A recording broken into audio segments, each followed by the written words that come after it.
Yapon suvshunos olimi Emato insonda safarga chiqish jarayonida vatan sog'inchi paydo bo'ladi.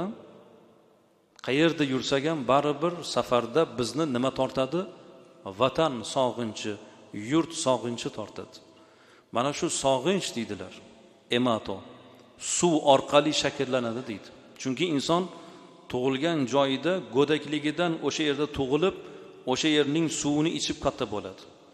Insonning organizmi shu suvga o'rganadi. Shu suvning tarkibiga o'rganadi. Bolaligi shu bilan shakllanadi. Jism shunga o'rganadi. Endi katta bir inson bo'lib bir yurtga safar qildi. O'sha yurtda yuribdi, suv ichyapti. Lekin organizm o'sha suvni talab qilar ekan. O'sha tarkibli suvni talab qilar ekan. Buning natijasida o'sha yurtga bo'lgan sog'inch shakllanar ekan.